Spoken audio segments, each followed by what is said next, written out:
사람은 외모를 보거니와 나 여호와는 중심을 보느니라 하는 이 말씀은 하나님께서 사무엘이 이새의 집을 찾아가서 이제 그 아들들 가운데 하나님 앞에 기름 부을 자를 찾고자 할 그때에 사무엘이 그제 큰아들인 엘리압의 용모를 보고 홀딱 빠졌습니다. 야, 저 정도면 하나님께서 택하신 그러한 사람일 거라. 마음이 흡족해 하고 있을 때에 하나님께서 하시는 말씀이 뭔가 하면 사람은 외모를 보거니와 나 여호와는 중심을 보느니라. 이 말씀이 무슨 말씀인가 하면 너 잘못 봤어. 내가 보는 사람을 너는 찾아야 될 것인데 네 마음에 드는 사람으로 어찌 찾고자 하느냐. 지금 그런 차원의 말씀을 하고 계십니다. 어느 날 한 나라의 왕이 자신의 왕국을 왕자들에게 물려주기 위해서 왕자들을 불러 세웠습니다. 그리고 하는 말이 너희는 한 달 안에 이 나라 안에서 가장 높은 곳에 있는 소중한 것을 내게로 가져오너라. 가장 귀한 것을 가지고 오는 자에게 내가 왕위를 물려줄 것이라. 그렇게 해서 왕자 셋이 자기 아버지의 명을 받아서 출발을 합니다. 모두가 다 그 나라에서 가장 높은 산을 향해서 앞다투어 나아가게 되었습니다. 열심히 산 위로 높은 곳으로 올려서 가는 도중에 큰아들이 가다가 보니까 신기한 식물이 하나 보입니다. 꽃이 보통 꽃이 아닙니다.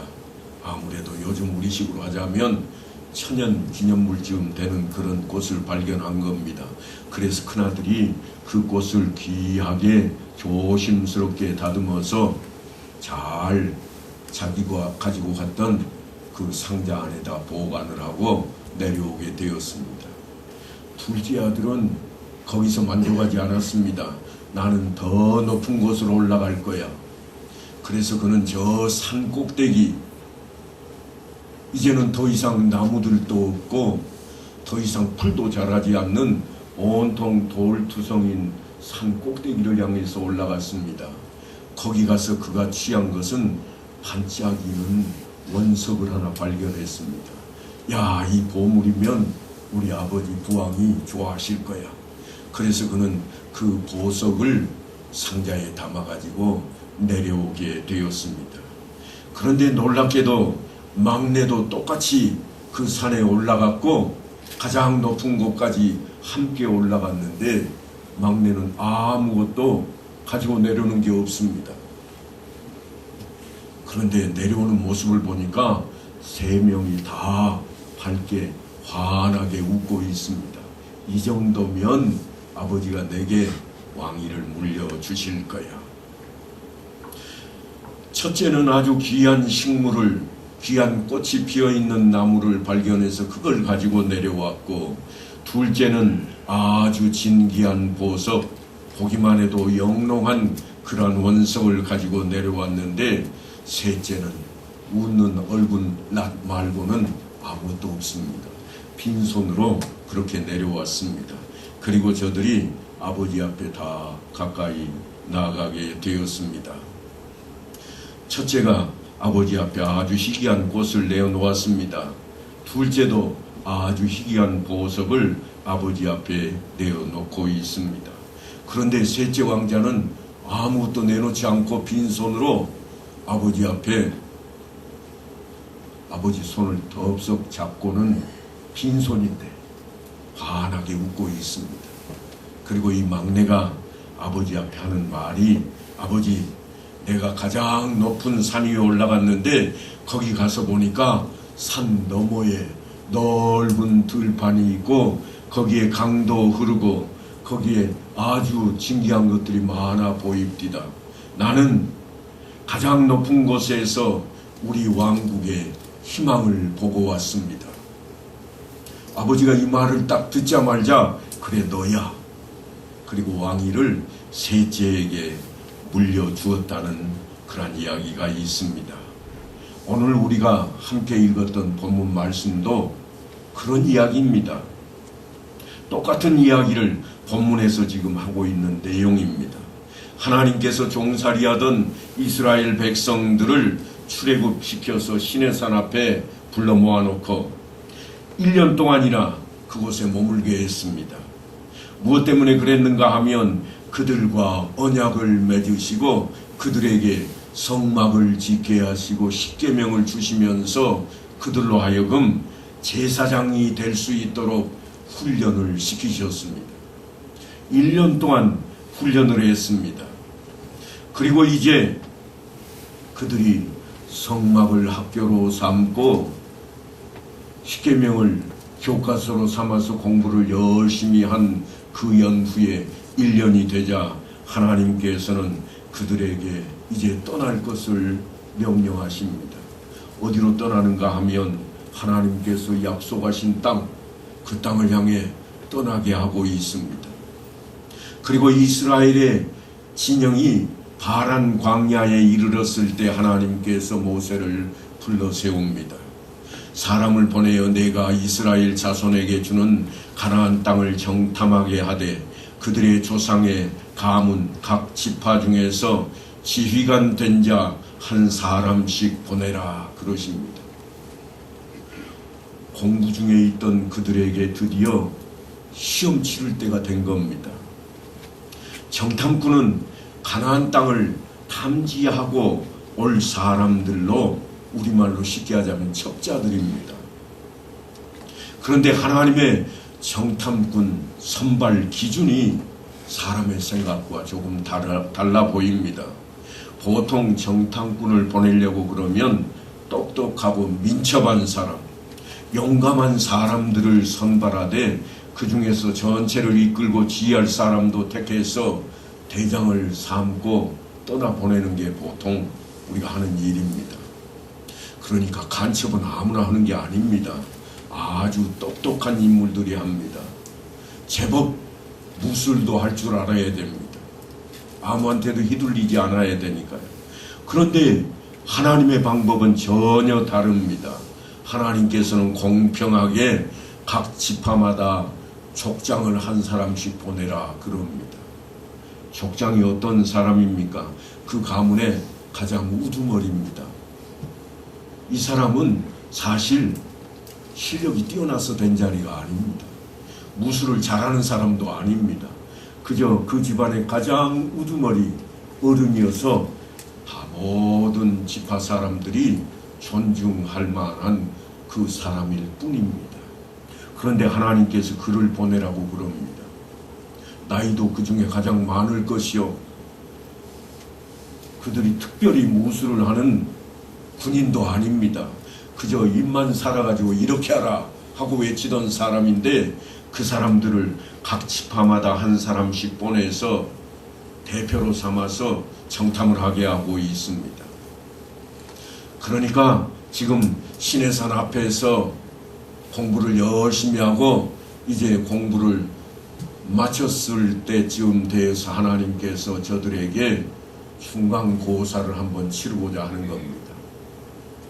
합격이 할 수 있는지 아니면 합격 못할 것인지 시험을 한번 치러보자. 그리고는 각 지파에 한 사람씩을 보내서 정탐꾼으로 보내고 있는데 모세를 통해서 그들에게 이렇게 명령합니다. 너희는 네겝 길로 행하여 산지로 올라가서 그 땅이 어떠한지 정탐하라. 네겝이라고 하는 것은 전에 비가 많이 올 때 강물이 되어서 물길로 홈이 파여있는 그런 골짜기를 말합니다. 그 네겝길로 올라가라. 그리고 어디로 가라고 그러는가 하면 산지로 가라고 그럽니다. 그러니까 나이 많은 사람 가기 어려운 그러한 길입니다. 그런데도 불구하고 하나님께서는 이 정탐꾼들을 지금 그 길로 보내고 있습니다. 가서 한마디로 보고 오라 이런 문제를 낸 겁니다. 사실 문제 중에 가장 쉬운 문제입니다. 난이도가 전혀 어렵지 않습니다. 왜냐하면 가서 보고 오면 되니까요. 무엇을 보고 올 것인가 하면 그 임무가 주어져 있는데 그 땅이 어떠한지 정탐하라. 곧 그 땅 거민이 강한지 약한지 많은지 적은지 그들이 사는 땅이 좋은지 나쁜지와 사는 성읍이 진영인지 산성인지와 토지가 비옥한지 메마른지 나무가 있는지 없는지를 탐지하라. 담대하라. 또 그 땅의 실과를 가져오라. 그러니까 사실 어렵지 않은 문제를 안고 이 정탐꾼들이 지금 그 길을 떠나고 있습니다. 가서 보니까 그 땅은 정말 젖과 꿀이 흐르는 땅인데 그들 표현을 들자면 과연 젖과 꿀이 흐르는 땅이더라. 그리고 그들이 그 증거물로 그 땅의 과일을 가지고 오는데 그 중에 포도송이가 얼마나 큰지 막대기에 깨어서 메고 올 정도였습니다. 이구동성으로 그들이 다녀와서 보고를 합니다. 당신이 우리를 보낸 땅에 간즉 과연 그 땅의 젖과 꿀이 흐르는데 이것은 그 땅의 과일이니이다. 정말 약속했던 대로 그 땅은 너무나도 아름답고 풍요로운 땅이었습니다. 그런데 그들이 갑자기 어두운 얼굴로 말을 이어갑니다. 그러나 그 땅 거주민은 강하고 성읍은 견고하고 심이 클 뿐만 아니라 거기서 아낙 자손을 보았으며 아말렉이는 남방 땅에 거주하고 헤딘과 여부스인과 아모리인은 산지에 거주하고 가나안인은 해변과 요단가에 거주하더이다. 그야말로 한편으로는 좋은 소식을, 다른 한편으로는 아주 나쁜 소식을 다 가지고 왔습니다. 아주 살기 좋은, 정말 살기 좋은 그런 땅인데 그 땅에는 이미 주인이 있더라는 겁니다. 그 땅은 모두 다른 족속들이 차지하고 있는데 그곳에서 아낙 자손까지 보았다고 그럽니다. 아낙 자손은 기골이 장대한 그런 족속들을 말합니다. 더군다나 그 성읍들은 아주 크고 견고해서 자신들의 힘으로는 도저히 점령할 수 없다고 그렇게 보고하고 있습니다. 그러니까 가서 보았더니 그림의 떡입니다. 좋기는 한데 그림의 떡입니다. 그 이야기를 듣자 백성들이 여기저기서 웅성거리기 시작했습니다. 그러자 갈렙이 나서서 한마디 합니다. 우리가 곧 올라가서 그 땅을 취하자. 능히 이기리라. 이게 아마도 하나님이 바라시고 원하셨던 정답일 겁니다. 하지만 같이 정탐했던 10사람의 생각은 전혀 달랐습니다. 우리는 능히 올라가서 그 백성을 치지 못하리라. 그들은 우리보다 강하니라. 10사람의 족장들은 이미 겁을 먹고 있습니다.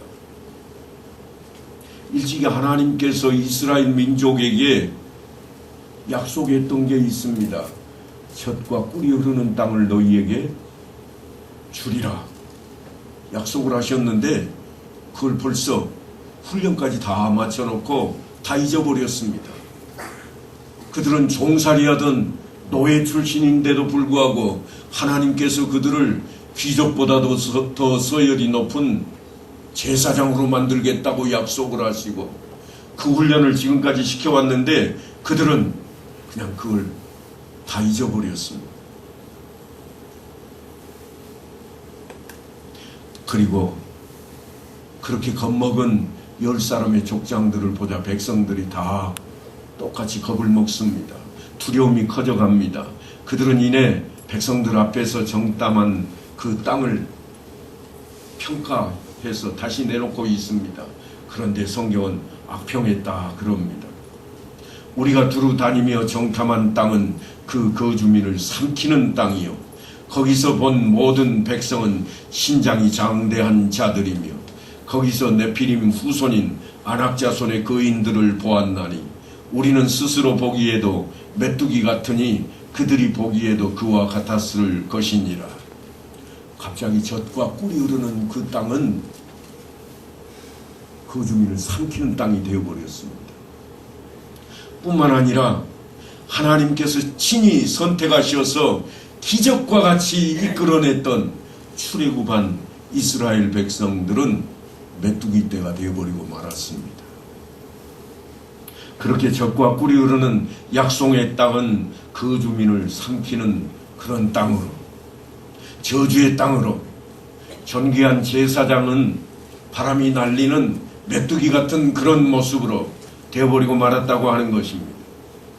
사람은 외모를 보거니와 나 여호와는 중심을 보느니라 하신 그 말씀을 증명이라도 하듯이 이 10사람의 정탐꾼들은 자기들이 보고 온 껍데기만 고스란히 백성들 앞에 드러내놓고 있습니다.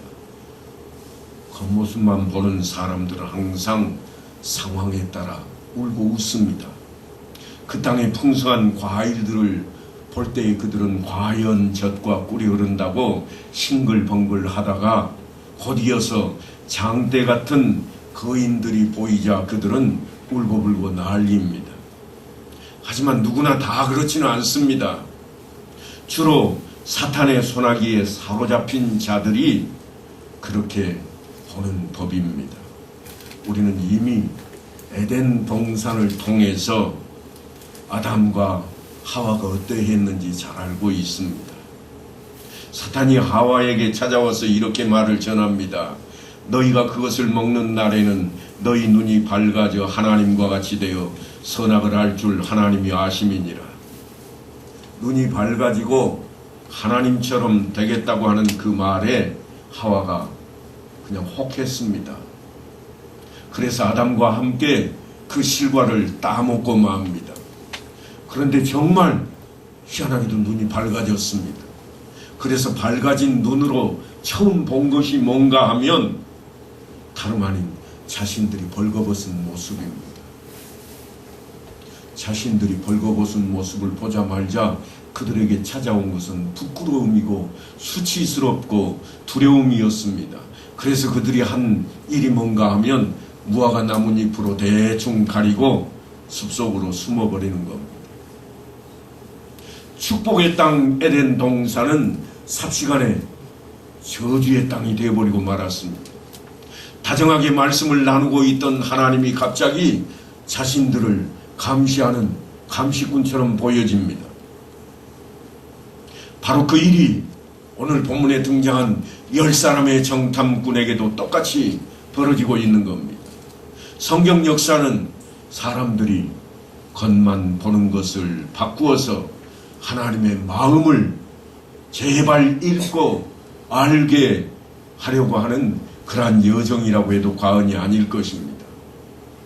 지금 이스라엘 백성들이 그 시험을 치르고 있습니다. 출애굽을 시작할 때에도 10가지 재앙을 통해서 사람들이 기대하고 있던 우상들이 허망하다고 하는 사실을 일찍이 보여주셨습니다. 이스라엘 백성들은 그것을 눈으로 직접 보았습니다. 자기들이 힘이 있어서가 아니라 오직 하나님께서 힘이 강하신 분이라 그들 입으로 외쳤던 내용입니다. 사람의 막강한 힘으로 세웠던 한 제국의 바로와 그 군사들의 놀라운 위엄도 홍해 바다 가운데 수장되는 모습을 이스라엘 백성들은 두 눈 똑똑하게 바라보았습니다. 그리고 하나님을 찬양하는 노래까지 불렀습니다. 하나님은 위대하시다. 하나님이 계시니 우리가 하지 못할 일이 무엇이랴. 그들은 그렇게 하나님을 찬양했던 이스라엘 백성들입니다. 뿐만 아니라 그들이 광야길을 걸어오면서 낮에는 구름 기둥으로 밤에는 불 기둥으로 함께 하시며 만나를 먹이시고 자신들을 보호하시고 인도하시는 하나님의 사랑을 다 체험했던 인물들입니다. 뿐만 아니라 제사장으로서 어찌해야 할 것인지 1년 동안이나 교육을 받고 훈련했던 그 사람들입니다. 날마다 일용할 양식이 만나가 끊임없이 공급되었고 시내산 앞에서는 이제 드디어 하나님과 언약을 맺으며 우리가 제사장 나라가 될 것이라 약속을 받고 이제 그 모든 공부도 마쳤습니다. 그런 그들 앞에 이제 중간고사가 치러지고 있습니다. 이 시험에 성적이 좋으면 그냥 하나님께서 다음 시험을 패스할 작정입니다. 그런데 합격만 하면 적과 꿀이 흐르는 땅이 바로 코앞에 그들 앞에 있는데 그들이 불합격하고 맙니다. 답안을 작성하는데 아주 애를 먹습니다. 의견이 일치하지 않기 때문입니다. 갈렙이 또다시 보고를 합니다. 우리가 곧 올라가서 그 땅을 취하자. 능히 이길 것이라. 그렇게 정답을 내놓고 있지만 10사람이 그걸 답안지로 채택하지 말자고 그럽니다. 우리가 두루 다니며 정탐한 땅은 그 거주민을 삼키는 땅이요 거기서 본 모든 백성은 신장이 장대한 자들이며 거기서 네피림 후손인 아낙 자손의 거인들을 보았나니 우리는 스스로 보기에도 메뚜기 같으니 그들이 보기에도 그와 같았을 것이니라. 사람들은 어떻게 해서든지 안전하려고 합니다. 어떻게 해서라도 꼭 이기고 싶어 합니다. 자신이 옳다는 것을 증명하려고 애를 씁니다. 이 모든 것이 다 살기 위한 것들입니다. 10명의 정탐꾼들도 그랬습니다. 하지만 그렇게 한다고 사는 것이 아니었음을 성경이 우리에게 교훈하고 있습니다. 답안지는 10사람의 보고서대로 채택이 되어버립니다. 그래서 백성들이 밤새도록 목을 놓아 통곡합니다. 그리고 모세와 아론에게 달려와서 원망을 합니다. 우리가 애굽 땅에서 죽었거나 이 광야에서 죽었으면 좋았을 것을 어찌하여 여호와가 우리를 그 땅으로 인도하여 칼에 쓰러지게 하려 하는가? 우리 처자가 사로잡히리니 애굽으로 돌아가는 것이 낫지 아니하랴. 보고를 듣고 보니 어찌 거기에 갈 수 있겠는가? 우리는 싸워봐야 그들의 칼 아래 엎드러질 죽은 목숨이 아니냐.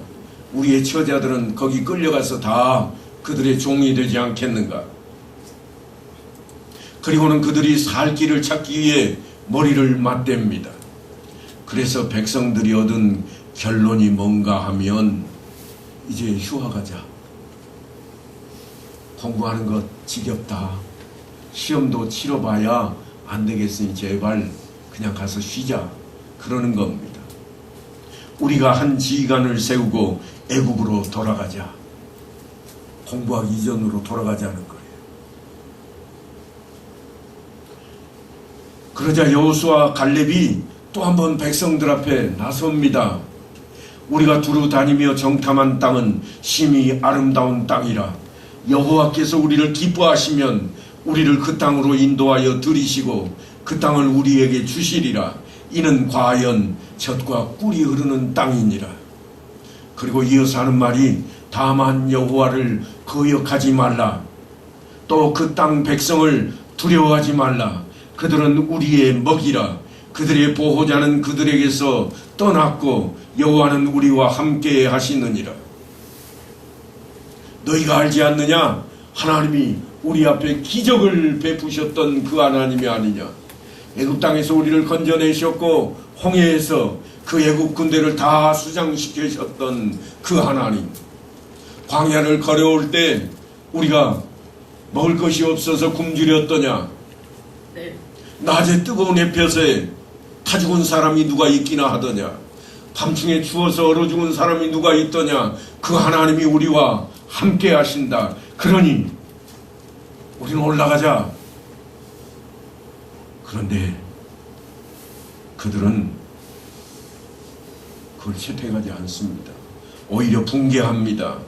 백성들이 분개하며 온 회중이 돌을 들어서 여호수아와 갈렙을 치려고 합니다. 일이 그 지경이 되자 하나님께서 드디어 개입을 하십니다. 여호와의 영광이 회막에서 이스라엘 백성들 앞에 나타납니다. 그리고 모세에게 청천벽력 같은 말씀을 전하십니다. 이 백성이 어느 때까지 나를 멸시하겠느냐? 내가 그들 중에 많은 이적을 행하였으나 어느 때까지 나를 믿지 않겠느냐? 내가 전염병으로 그들을 쳐서 멸하고 내게 그들보다 크고 강한 나라를 이루게 하리라. 전염병으로 다 없애버리겠다고 하는 말씀입니다. 모세가 깜짝 놀랐습니다. 아니 하나님 앞에 모세가 납작 엎드려서 다시 청원을 합니다. 하나님, 이렇게 없애려고 그 땅에서 이 백성들을 끌고 나오게 했습니까? 내가 지금까지 고생해서 이들을 끌고 왔는데 하나님 여기서 다 죽이실 작정입니까? 제발 하나님 제 시험이라도 한번 치르게 해주세요. 지금 중간고사 다 망쳐놨는데 다시 좀 잘 공부해서 제 시험이라도 쳐서 하나님 시험에 합격하게 내가 좀 만들어 보겠습니다. 마치 무화과나무에 열매가 없을 때에 가원지기가 한 해만 더 참으소서 내가 두릅하고 거름을 주고 가꾸어 보리이다. 그래도 안 되면 그때 가서 베어버리고 파버리고 태워버립시다. 주님의 그 비유와 동일한 말씀을 모세가 지금 하나님 앞에 납작 엎드려서 청원하고 있습니다. 하나님께서 이스라엘 백성을 출애굽시킨 그 사건을 온 세상이 지금 다 알고 있는데 소문이 자자한데 주의 인자의 광대하심을 따라 이 백성의 죄악을 사하시되 애굽에서부터 지금까지 이 백성을 사하신 것 같이 사하여 주옵소서. 모세의 간청을 하나님이 다시 한번 수납을 하십니다. 그래 네 말대로 내가 할게. 하지만 여호수아와 갈렙을 제외한 10사람의 정탐꾼과 또 그들과 의견을 같이 했던 모든 하나님의 목소리를 청종하지 아니한 사람들은 그들이 말한 대로 다 이루게 하겠다고 말씀을 하십니다. 그들이 무슨 말을 했을까요? 제가 한번 전해드렸습니다만 다시 한번 더 읽어보면 이렇습니다. 우리가 애굽 땅에서 죽었거나 이 광야에서 죽었더라면 좋았을 것을 모세 앞에 찾아와서 원망했던 이야기입니다. 그들이 그렇게 원망했던 대로 그들이 말한 대로 다 광야에서 죽고 맙니다. 그리고 제 시험은 누가 치르는가 하면 다음 세대가 제 시험을 치르게 됩니다. 그렇게 이스라엘 백성들에게 제 시험의 기회가 주어졌습니다. 이제 그들은 다시 시험을 치르기 위해서 공부를 해야 됩니다. 그렇게 시작된 공부가 그들이 광야 생활 40년 동안이나 하는 긴 세월이었습니다. 그러므로 어떤 문제 앞에 있을 때 우리가 해야 할 일은 뭔가 하면 자신이 가지고 있는 정보와 능력과 경험과 이 모든 것들을 통해서 배경을 동원해서 상황을 판단할 것이 아니라는 겁니다. 오히려 내가 지금 하나님의 약속을 붙들고 있는지 하나님 말씀 안에 있는지를 점검해야 하는 겁니다. 사람은 외모를 보거니와 나 여호와는 중심을 보느니라. 하나님 앞에 엎드려 기도하는 것이 얼마나 중요한지 우리가 놓쳐서는 안 됩니다. 요즘 기도 시간마다 자리가 텅텅 비어 있습니다. 여러분들이 얼마나 세상 사는데 자신감이 충만한지 하나님을 찾지 않아도 될 걸로 여기고 있기 때문에 그 자리가 비어 있을 겁니다. 우리의 자신감이 그렇게 대단한 것인지 우리는 오늘 이 본문의 말씀을 통해 깨달음이 있어야만 할 것입니다.